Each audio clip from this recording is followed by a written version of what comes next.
Hello friends, good morning. നമ്മുടെ എല്ലാ T V സീരിയലിലേക്ക് എല്ലാവർക്കും സ്വാഗതം. അങ്ങനെ നമ്മുടെ അച്ചുവേട്ടൻ്റെ സ്വപ്നം പൂർത്തിയായി. ദേ നമ്മുടെ ഭൂമിയെയും കൊണ്ട് സൗഭാഗ്യപുരത്തുകാരങ്ങ് പോയി. അത് കഴിഞ്ഞപ്പോഴത്തേക്കും സത്യൻ കയറി നമ്മുടെ അച്ചുവേട്ടൻ്റെ കരണത്തടിക്കുന്നു. ആ ഒരൊറ്റ അടി കൊണ്ട് ചാടി എഴുന്നേറ്റ് ഉറക്കത്തിൽ നിന്ന് നമ്മുടെ അച്ചുവേട്ടൻ കവളൊക്കെ തലോടി ഇങ്ങനെ നിൽക്കുക. ഇത് കഴിഞ്ഞതിന് ശേഷം ഭവാനി ആ ഗുണ്ടയെ കാണാനായിട്ട് പോയേക്കും കേട്ടോ.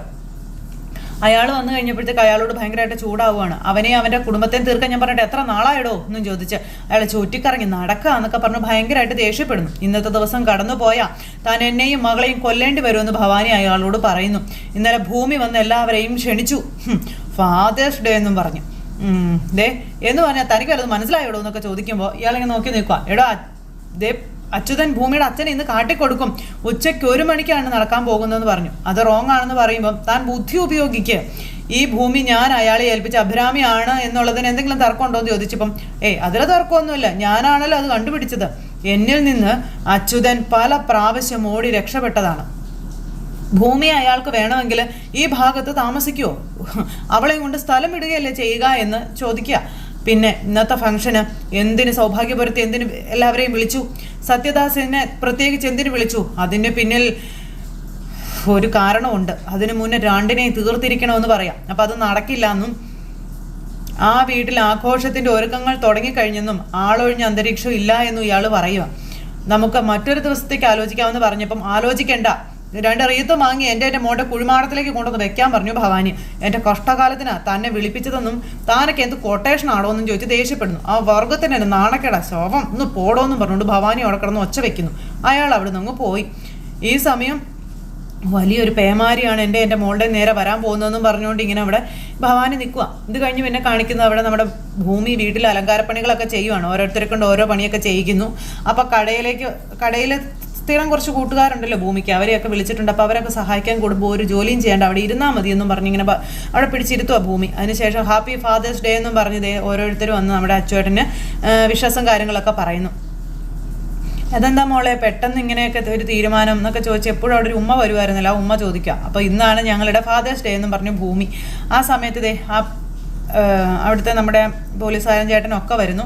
എല്ലാവരും വന്ന് നമ്മുടെ ഭൂമിയോട് സംസാരിക്കുകയാണ്. ആ ഭൂമി എന്നും പറഞ്ഞ് വിളിച്ച ചേട്ടൻ ഇപ്പോൾ ബാലേട്ടാ ഇതെന്താ യൂണിഫോമിൽ ഡ്യൂട്ടിയില്ല മോളെ, അപ്പോൾ ഉച്ചയ്ക്ക് വരത്തില്ലേ എന്ന് ചോദിച്ചു. വരുമെന്ന് പറഞ്ഞു. അപ്പോൾ ബാലൻ സാർ വന്നതിൽ ഒരുപാട് സന്തോഷമുണ്ട് കേട്ടോ എന്ന് നമ്മുടെ അച്ചുവേട്ടൻ പറയാം. അപ്പോൾ എനിക്കറിയായിരുന്നു ബാലൻ സാറ് വരുമെന്ന്. അപ്പോൾ ഭൂമി ബാലൻ സാർ ഏതോ കേസിൻ്റെ ക്ലൂ കണ്ടുപിടിക്കാൻ വന്നതാ എന്നിങ്ങനെ നേരം പറയാം കേട്ടോ. അവിടെയുള്ള ഒരാൾ. ഭൂമി ഒരു കാര്യമുണ്ട്. അപ്പോൾ ഇവരിങ്ങനെ നോക്കുക. ഭൂമി ഒന്നിങ്ങ് വന്നേന്ന് പറഞ്ഞ് ഭൂമിയെ വിളിച്ച് മാറ്റി നിർത്തി അദ്ദേഹം എന്തൊക്കെയോ സംസാരിച്ചുകൊണ്ടിരിക്കുന്നു. അപ്പോഴത്തേക്കും നമ്മുടെ അജയ് അങ്ങോട്ടേക്ക് വന്നു. അജയെ കണ്ടപ്പോഴത്തേക്കും സർ എന്നും പറഞ്ഞ് നമ്മുടെ ബാലേട്ടൻ അങ്ങ് പോയി. അപ്പോൾ അജയ് ആണെങ്കിൽ ഭൂമിയുടെ അടുത്തേക്ക് വന്നു. അമ്മേ സാറിനൊരു ചായ വേണമെന്ന് പറഞ്ഞു. അപ്പോൾ അയ്യോ അതിൻ്റെ ആവശ്യമൊന്നുമില്ല എന്ന് പറഞ്ഞു. അപ്പോൾ സർ വരില്ലേ ഉച്ചയ്ക്കെന്ന് ചോദിച്ചപ്പം ഞാൻ നോക്കട്ടെ എന്ന് അജയ്. നോക്കിയാൽ പോരാ, സർ വരണമെന്ന് ഭൂമി പറയുമ്പോൾ വരാമെന്ന് പറഞ്ഞു. അങ്ങനെ എല്ലാവരും ഭയങ്കര സന്തോഷത്തിലാണ്. അപ്പോൾ അവർ രണ്ടുപേരും സംസാരിക്കുന്നത് കണ്ടപ്പോഴത്തേക്ക് അച്ചുവേട്ടൻ അംബികയെ അവർ തമ്മിൽ എന്തൊരു പൊരുത്തം അല്ലേന്ന് ചോദിച്ചു. അപ്പോൾ ഇവർ തമ്മിൽ നിന്നിങ്ങനെ ഈ ഡെക്കറേഷൻ്റെ കാര്യമൊക്കെ സംസാരിക്കുക. എൻ്റെ മോള് ആരുടെ കൂടെ നിന്നാലും നല്ല പൊരുത്തമാണെന്നും അത്രയ്ക്ക് സുന്ദരിയാണ് എൻ്റെ മോളെന്ന് നമ്മുടെ അംബിക അച്ചുവേട്ടനോട് പറയുക. ഇന്ന് ഉച്ച കഴിഞ്ഞാൽ അവൾ എൻ്റെ മോളല്ലാണ്ടാകുമെന്ന് അംബിക ഇങ്ങനെ അച്ചുവേട്ടനോട് പറയുക കേട്ടോ. അങ്ങനെ രണ്ടുപേരും കൂടെ നിൽക്കുന്നു. അപ്പോൾ അച്ചുവേട്ടൻ അംബികയെ കെട്ടിപ്പിടിച്ച് സമാധാനിപ്പിച്ച് അകത്തേക്ക് കൊണ്ടുപോയി മുറിയിലിരുന്നിങ്ങനെ കരയും. അംബിക എന്നെ കൊണ്ട് പറ്റുന്നില്ല അച്ചുവേട്ടാന്ന് പറഞ്ഞ് ചങ്ക് പൊട്ടി അംബിക കരയുവാണ്. സഹിച്ചേ പറ്റുള്ളൂ എന്ന് പറഞ്ഞ് അച്ചുവേട്ടൻ അംബികയെ സമാധാനിപ്പിക്കുന്നു. നമുക്ക് മരിക്കാം അച്ചുവേട്ടാ, നമുക്ക് ജീവിക്കേണ്ട അച്ചുവേട്ടാന്നും പറഞ്ഞു ഭയങ്കര കരച്ചില്ല അംബികയെ. നമുക്ക് മരിക്കാം അച്ചുവേട്ടാ, നമുക്ക് ജീവിക്കേണ്ട അച്ചുവേട്ടാന്നും പറഞ്ഞ് ഭയങ്കര കരച്ചിൽ. ആ മനുഷ്യനാണെങ്കിൽ അംബികയെ സമാധാനിപ്പിച്ചിട്ട് ഒരു രക്ഷയില്ല. അംബിക ലാസ്റ്റ് ആ കട്ടിലേക്ക് കിടന്ന് ചങ്ക് പൊട്ടി കരയുക. അച്ചുവേട്ടൻ അന്നേരം അവിടെ വന്ന് ജനലിക്കയിൽ നിന്ന് അതുപോലെ തന്നെ ചങ്ക് പൊട്ടി കരയുന്നു. അപ്പം അങ്ങനെ ആ ഒരു സമയത്ത് അവിടെ നിന്ന് ഫോൺ റിങ് ചെയ്യുന്നു. അപ്പം ഒരു സിസ്റ്റർ ആൻസിന്നോ എന്ന് പറയുന്ന ആ ഒരു മേഡമാണ് വിളിച്ചത്. പെട്ടെന്ന് തന്നെ ഭൂമി ഓടിച്ചെന്ന് ഫോൺ എടുത്തു. Hello sister. ഭൂമി നീ ഭാഗ്യവതിയാ മോളെ, അച്ഛൻ്റെ ട്രസ്റ്റ് ഏറ്റെടുത്തു എന്നുള്ള കാര്യം പറയുമ്പോഴത്തേക്കും ഭൂമിക്ക് ഒരുപാട് സന്തോഷം. എന്ന് തന്നെ ഓർഡർ വാങ്ങി ഹോസ്പിറ്റലിൽ കൊടുക്കണമെന്നുള്ള കാര്യം പറയുമ്പോഴത്തേക്കും ഭൂമിക്ക് ഭയങ്കര സന്തോഷമായി. അപ്പോൾ ഒരുപാട് നന്ദിയുണ്ട് സിസ്റ്റർ എന്ന് പറഞ്ഞ് കരയുവാണേ. അപ്പോൾ നീ വേഗം ഞാൻ വെയിറ്റ് ചെയ്യാമെന്ന് പറഞ്ഞു. അങ്ങനെ ഭൂമി അവിടുന്ന് ഓടി ഇറങ്ങി പോയി റിസൾട്ട് മേടിക്കാൻ. അച്ഛാന്ന് പറഞ്ഞ് അവിടെ കിടന്ന് ഒച്ചത്തിൽ വിളിച്ചു. അപ്പോഴത്തേക്കും കണ്ണുനീരൊക്കെ തുടച്ച് അച്ചുവേട്ടൻ ഇങ്ങനെ നിൽക്കുക കേട്ടോ. ദേ ഇനി കരയോ ടെൻഷനോ ഒന്നും വേണ്ട കേട്ടോ, ഞാൻ ഇപ്പോൾ വരാമെന്ന് പറയാം. ഫംഗ്ഷന് വേണ്ടുന്നെല്ലാം ഞാൻ അറേഞ്ച് ചെയ്തിട്ടുണ്ടേ എന്ന് പറഞ്ഞ് ഭൂമി അവിടെ നിന്ന് ഇറങ്ങി ഓടി പോകുമ്പോൾ ഭൂമി മോളെ എടീന്ന് പറഞ്ഞ് ഓടി അച്ചുവേട്ടന് പിന്നാലെ ചെല്ലുക. അപ്പോൾ ഭൂമി പെട്ടെന്ന് ഓടി തിരുത്തിപ്പെട്ട് പോവാണല്ലോ. മോളെ ദേ എനിക്കൊരു ഉമ്മ തന്നിട്ട് പോ മോളെ എന്ന് പറഞ്ഞപ്പം അയ്യോ തിരക്കുള്ളത് കൊണ്ടല്ലേ അച്ഛാ, പോയിട്ട് വന്നിട്ടേ ഞാനൊരു 1000 ഉമ്മ തരാം കേട്ടോ എന്ന് നമ്മുടെ ഭൂമി അച്ചുവേട്ടനോട് പറഞ്ഞു. ഭൂമി അവിടെ നിന്ന് അങ്ങ് പോയി. പിന്നെ അച്ചുവേട്ടനും അതുപോലെ അംബികയും മാത്രമായി വീട്ടിൽ. അങ്ങനെ അവർ രണ്ടുപേരും കൂടെ കരഞ്ഞിങ്ങനെ അവിടെ നിൽക്കുക. ഭവാനി അവിടെ കിടന്ന് അങ്ങോട്ടും ഇങ്ങോട്ടും വെകിളി പിടിച്ച് ഓടുവാണ് ഫോണും വിളിച്ച്. ആ സമയത്ത് സൗഭാഗ്യവതി അമ്മയും സംഗീതയും കൂടെ അവിടെ ഇരിക്കാം. അമ്മേ നമ്മൾ എത്ര മണിക്കാണ് പുറപ്പെടുന്നതെന്ന് ചോദിച്ചു. അല്ല 1 മണിക്കല്ലേ ഫംഗ്ഷൻ പറഞ്ഞിരിക്കണേ, ഓരോ 12 മണിക്കെങ്കിലും നമ്മൾ എത്തണ്ടേന്ന് ചോദിച്ചു. അന്നേരം അമ്മ സാധാരണ ഇതുപോലുള്ള ഫംഗ്ഷനൊന്നും പോകാത്ത ആളല്ലേ, പിന്നെന്ത് പറ്റിയെന്ന് ചോദിക്കുമ്പം അതെ തിരിച്ച് ഞാനത് എന്നോട് തന്നെ ചോദിക്കുമായിരുന്നു എന്നാ പറ്റിയെന്ന്. അപ്പം ഭൂമി ഒരു സാധാരണ പെണ്ണാണല്ലോ, പിന്നെ എന്തിനാ അവരുടെ അച്ഛൻ്റെ ഫംഗ്ഷന് വേണ്ടിയിട്ട് നമ്മളെല്ലാം പോകുന്നതെന്ന്. സംഗീതേ ഭൂമി എൻ്റെ കൊച്ചുമകളായിരുന്നെങ്കിലോ എന്നുള്ളൊരു ചിന്ത, അതായിരിക്കും എനിക്ക് പോകണം എന്ന് തോന്നാനുള്ളൊരു കാരണം. കൊച്ചുമോളാണെന്ന് പറഞ്ഞ് കൂട്ടിക്കൊണ്ടിങ്ങ് പോരോ എന്ന് സംഗീത നേരം ചോദിച്ചു. അങ്ങനെ ഇവിടെ ഇരുന്ന് ചിരിച്ചുകൊണ്ടിരിക്കുക. അപ്പോഴത്തേക്കും ഭവാനി അങ്ങോട്ടേക്ക് വന്നു. നീ കുറേ നേരം ആയല്ലോ ഫോണിൽ, ആരായിരുന്നു എന്നൊക്കെ അമ്മ ഇങ്ങനെ ഭവാനി വന്നപ്പോൾ ചോദിച്ചപ്പോൾ അത് ഞാൻ വക്കീലുമായിട്ട് സംസാരിക്കുമായിരുന്നു എന്ന് ഭവാനി. കേസ് ഇങ്ങനെ നീട്ടിയ എങ്ങനെയെന്ന് ചോദിച്ചതാണെന്ന് പറഞ്ഞപ്പോൾ പറഞ്ഞ അമ്മ ഒരു മോളിൽ അതെ 1 മണിക്ക് മുന്നേ ഭൂമിയുടെ വീട്ടിലെത്തണം നമുക്ക്. എന്തിനാമ്മ ഇത്തരക്കാർക്കൊക്കെ ഇങ്ങനെ സ്വാതന്ത്ര്യം കൊടുക്കുന്നതെന്ന് ഭവാനി എന്തായാലും ചോദിച്ചു.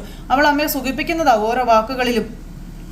അവൾക്ക് എന്തോ അടിച്ചു മാറ്റാനുണ്ടെന്ന് ഭവാനി അന്നേരം പറഞ്ഞു. അത് കേട്ടപ്പോൾ സംഗീതയെ മോൾക്ക് അങ്ങനെ തോന്നുന്നുണ്ടോ എന്ന് ചോദിച്ചപ്പം എനിക്കങ്ങനെ തോന്നുന്നില്ല അമ്മയെന്ന് പറഞ്ഞു. അതാണ് നിനക്ക് അങ്ങനെയൊക്കെ തോന്നും. എന്തായാലും എനിക്ക് ആ കുട്ടി ഇഷ്ടപ്പെടാൻ എനിക്ക് ആരുടെ അനുവാദം ചോദിക്കേണ്ട കാര്യമില്ലല്ലോ, അതുകൊണ്ട് ഞാൻ നോക്കിക്കോളാവെന്ന് പറഞ്ഞു. ഭവാനിക്ക് ഇഷ്ടപ്പെട്ടില്ല. ഭവാനി മുകളിലോട്ട് കയറിപ്പോയി. അപ്പോൾ സൗഭാഗ്യവതി അമ്മയും സംഗീത അവിടെ അങ്ങനെ ഇരിക്കുക. നീ ഒന്ന് റെഡിയാകാൻ പറഞ്ഞ് മകളുടെ അടുത്തേക്ക് ചെല്ലും. അപ്പോൾ എന്തിനാന്ന് ചോദിച്ചു. ഭൂമിയുടെ വീട്ടിൽ ഫംഗ്ഷന് പോകുന്നുണ്ടോയെന്ന്. എനിക്കതൊന്നും ഇഷ്ടമല്ല. ആ ചായക്കടക്കാരി കിളവിയുടെ ആരാ എന്നാ ഇത് എന്നൊക്കെ പറഞ്ഞുകൊണ്ടിരിക്കുമ്പം ആ ചായക്കടക്കാരി ആരോ ആണ്, അവൾ അവകാശിയാണെന്ന് പറഞ്ഞപ്പം അമ്മയ്ക്ക് ഇളകിയോ എന്ന് ഈ അനുപമ അഞ്ജന ചോദിക്കാം. അമ്മേ അജയ് എവിടെ പോയെന്ന് അറിയോ? അവളുടെ വീട്ടിൽ. അവനെ എനിക്ക് നഷ്ടപ്പെടുമെന്നും പറഞ്ഞ് ഇങ്ങനെ അഞ്ജന നിൽക്കുമ്പം ഞാൻ അജയോട് സംസാരിക്കാം, നീ ടെൻഷൻ അടിക്കേണ്ടെന്ന് പറഞ്ഞ് അമ്മ മോളെ സമാധാനിപ്പിക്കുന്നു. അജയ് നിനക്കുള്ളത് തന്നെയാണെന്നും പറഞ്ഞു. അത് കഴിഞ്ഞതിന് ശേഷം ഇവരുടെ വീട്ടിൽ ഇടയ്ക്കിടയ്ക്ക് ഒളിഞ്ഞു നോക്കാറുള്ള ആ ചേച്ചിയൊക്കെ കൂടെ അങ്ങോട്ടേക്ക് വരുന്ന ചേട്ടനും കൂടി. ഈ സമയം അവിടെ നമ്മുടെ അജയ് പുറത്ത് പോയിട്ട് വീട്ടിലോട്ട് കയറി വരിക. അപ്പോൾ അതേ ഭവാനി അവിടെ നിൽപ്പുണ്ട്. അജയ് എന്ന് പറഞ്ഞാൽ അജയെ വിളിച്ചു. നീ എവിടെ പോയതാ? ഞാൻ ഭൂമിയുടെ വീട്ടിൽ പോയെന്ന് അജയ് ഭവാനിയോട് പറയുന്നു. ഭവാനിക്ക് അത് ഇഷ്ടപ്പെട്ടില്ല. ഇങ്ങനെ തുറച്ച് നോക്കുക. എനിക്കൊന്ന് സംസാരിക്കണമായിരുന്നു. പറഞ്ഞു ആൻറ്റി. എന്താ? കോൺഫിഡൻഷ്യൽ ആണെന്ന് പറഞ്ഞപ്പം എങ്കിൽ പിന്നെ ഈവനിങ് സ്റ്റേഷനിൽ നിന്ന് വന്നിട്ട് അജയ് എനിക്കൊരു 5 മിനിറ്റ് മതിയെന്ന് പറയുമ്പം ഓക്കെ ആൻറ്റി പറഞ്ഞോളാൻ പറഞ്ഞു, നമുക്ക് അങ്ങോട്ട് മാറി നിൽക്കാമെന്ന് പറഞ്ഞു. അങ്ങനെ നമ്മുടെ ഭവാനിയാണെന്നുണ്ടെങ്കിൽ അജയോട് സംസാരിക്കും കേട്ടോ. അപ്പം എന്താ എനിക്ക് പറയാനുള്ളത്? കാലാവസ്ഥ വ്യതിയാനം ഉണ്ടാകുന്നതാണ് പ്രശ്നമെന്ന് പറഞ്ഞു. അതായത് അഞ്ജനയുടെയും അജയുടെയും കാര്യമാണ്. അപ്പം ഞാൻ ചായക്കടക്കാരി ഭൂമിയുടെ കാര്യമാണ് പറഞ്ഞത്. അതായത് അജയ് അവളുടെ പിന്നാലെ പോവുകയാണെന്നുള്ള അർത്ഥത്തിലാണ് ഭവാനി അജയോട് സംസാരിച്ചത്. ആക്ഷേപിക്കാനെടുത്ത ആ ഒരു സംബോധനയാണോ അത് എന്ന് അജയ് അന്നേരം ചോദിച്ചു. ഒരു കോഫി ഹൗസിൻ്റെ ഓണറാണ് അവൾ, മ്യൂച്വൽ റെസ്പെക്റ്റ് ഒക്കെ വേണ്ടേ എന്ന് അജയ് ഭവാനിയോട് ചോദിക്കുക കേട്ടോ. അജയ് ഞാൻ പറഞ്ഞത് ഭൂമിയോട് അജയ് സംസാരിക്കുന്നത് ഇടപെടുന്നതൊന്നും അഞ്ജനയ്ക്ക് ഇഷ്ടമാകുന്നില്ല എന്ന് ഭവാനി പറയാം. അഞ്ജന കരുതുന്നത് അജയ്ക്ക് ഭൂമി ഇഷ്ടമാണെന്ന്. അങ്ങനെ ഞാൻ പറഞ്ഞിട്ടില്ലല്ലോ എന്ന് അജയ്. അഞ്ജനയും അജയും വിവാഹം ചെയ്യാൻ പോകുന്നവരാണ്. അപ്പോൾ ഭർത്താവായി വരുന്ന ആളിനോട് ഭാര്യയ്ക്ക് കുറച്ച് ഉത്തരവാദിത്തങ്ങൾ അവകാശങ്ങളൊക്കെ ഉണ്ടാകുമല്ലോ എന്ന് പറയുമ്പോൾ ആൻറ്റി ഈ കാലം ആൻറ്റിക്ക് അറിയാവുന്നതല്ലേ ജെൻഡർ ക്വാളിറ്റി, അവിടെ പരസ്പരം അവകാശത്തിൻ്റെ പ്രശ്നങ്ങളോ കാര്യങ്ങളൊന്നും ഇല്ല. അപ്പോൾ അത് നീ പറഞ്ഞത് ശരി അജയ്. എങ്കിലും അഞ്ജന വളരെ സെൽഫിഷ് ആയിട്ടുള്ള ഒരാളാണ്. എന്ത് കാര്യത്തിൽ? ഭർത്താവ് എന്നുള്ള നിലയിൽ നിന്റെ കാര്യത്തിൽ ഞാൻ അവളുടെ ഭർത്താവല്ല, ആവുകയും ഇല്ല എന്ന് അജയ് ഇങ്ങനെ ഭവാനിയുടെ മുഖത്ത് നോക്കി പറയുമ്പം ആവില്ലെന്നോ നീ എന്തൊക്കെയാ പറയുന്നേ? അപ്പോൾ മനസ്സിലായില്ലേ ആൻറ്റിക്ക് ഞാൻ അഞ്ജനയെ വിവാഹം ചെയ്യില്ല എന്ന്. അവളെ എന്നല്ല ഒരാളെയും ഞാൻ എൻ്റെ പാർട്ട്ണറുടെ ഭാഗത്ത് നിർത്താൻ പോകുന്നില്ല എന്ന് പറഞ്ഞു. കാരണം അതെല്ലാവർക്കും അറിയാം. നയന അത് മറന്നൊരു ജീവിതം എനിക്കില്ല എന്ന് അജയ് ഭവാനിയോട് തുറന്നു പറഞ്ഞു. ആൻറ്റി അഞ്ജനയെ പറഞ്ഞ് ബോധ്യപ്പെടുത്തണമെന്നും പറഞ്ഞ് അങ്ങനെ നിൽക്കുമ്പോൾ ഭവാനി അവിടെ നിന്ന് അങ്ങോട്ടേക്ക് പോയി.